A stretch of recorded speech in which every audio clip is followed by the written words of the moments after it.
Hi, we're here with Sinqua Walls, who fans of Teen Wolf may recognize from his season-long arc, or it was longer, I believe, right? Yeah, it was like two and a half seasons. And you were quite loyal to the end. Yeah, And then you met the end. and then I met, and loyalty always causes you to meet the end. Yeah. It's the lesson we're teaching. Now, why don't you give a little background about when you first wanted to become an actor? Oh man, I started having a desire to act and wanted to be an actor when I was 11 years old. I did plays as a kid. My mom was really emphatic on me just having a very normal childhood. I kind of asked and expressed to start actually doing film acting when I was a kid, but she felt like I should get just the rudiments of being social and just playing sports and all that kind of stuff. So I just did every play that came through my school. I did outside theater, but it was really from the time that I was 11 years old. I watched this movie called The Radio Flyer. Okay. That used to come on HBO, and I would watch it just religiously, nonstop. And then I started memorizing all the lines, setting up my chairs to like do the different scenes, and I realized like that's something I really was passionate about doing. So. And then what was your next step? Did you go to college for it, or? Yeah, I actually went to college and studied it in school, just the rudiments of theater, all the different styles and all the different disciplines of just like Chekhov and Meisner and all that kind of stuff. I did plays. I went to school in San Francisco, so I did plays in San Francisco, outside of school and then also inside school. So it's just like getting that balance. You know, because it's one thing to just do it in school and kind of be able to matriculate, but being able to do it outside, actually have to audition and compete and really like flex your muscle was really important. So. And what was your first starring role? First starring role. Or your first big break? The first big break, if this counts as a big break, my first big break was a commercial.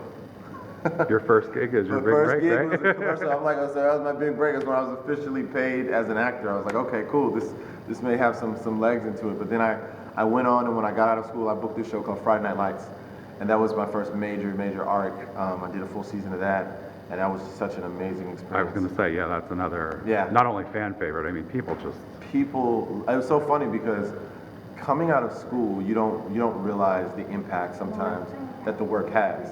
So I would go into audition and go in for other projects, and having been on Friday Night Lights, casting directors were like, oh my gosh, you're just on Friday Night Lights. And I was just like, yeah, sure, yes. Like I didn't even know how to manage it. Then I would go back to set and tell the boys, like, you know, guys, like, they really love Friday Night Lights. They're like, oh, yeah, the casting directors already know your character. I was like, yeah, they knew my character's backstory better than I did, so. Right. Yeah. And talk about the casting process for Teen Wolf.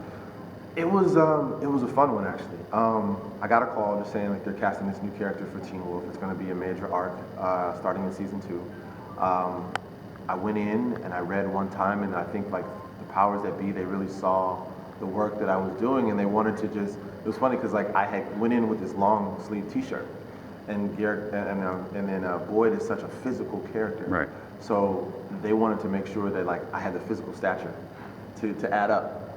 And at that time, David Janulari was the head of MTV, so they're like, we need to see him, like we kind of feel like he's the choice and everything like that, but we just need to see him with a cutoff shirt because we have another guy who came in who actually was a friend of mine, and he had the cutoff shirt.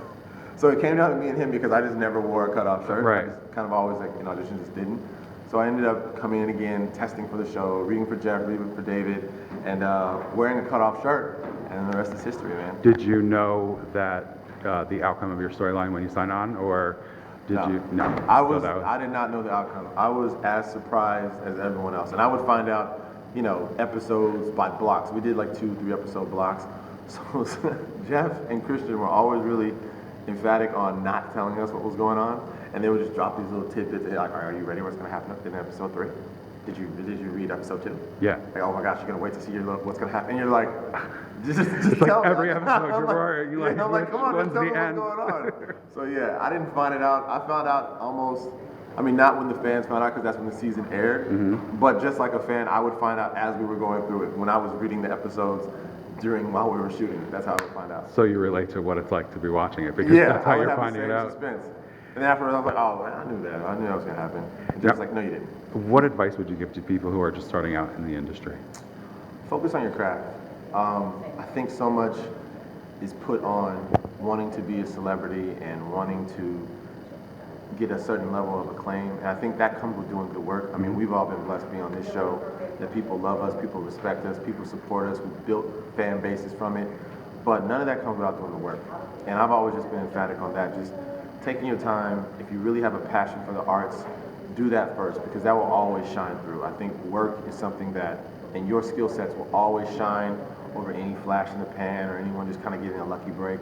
But to have a consistency, I mean, like Edie Mays is on our show, and she has an illustrious career. She's been in so many different projects, from TV to film to theater, and you don't get to that level where you can call your career as an actor successful unless you really put the work in first. Right. So I think if this is a goal of yours, don't take no for an answer. You're going to hear a ton of them, and they're not even no's. They're just kind of like not today's. But It's almost like you can't. yeah, be it's like defeated. it's a part, and it's not even a no. It's just like, hey, you're not right for this one. You may be right for the next one. But make sure that you're always focused on your craft, your work, and just doing the best work you can do each day. And be a good castmate to whomever you work with. Be a good scene partner. If it's a movie, if it's a play, if it's a short film, be that person that when you're in it together. Cool. Thank you so much, man. It was nice talking to you.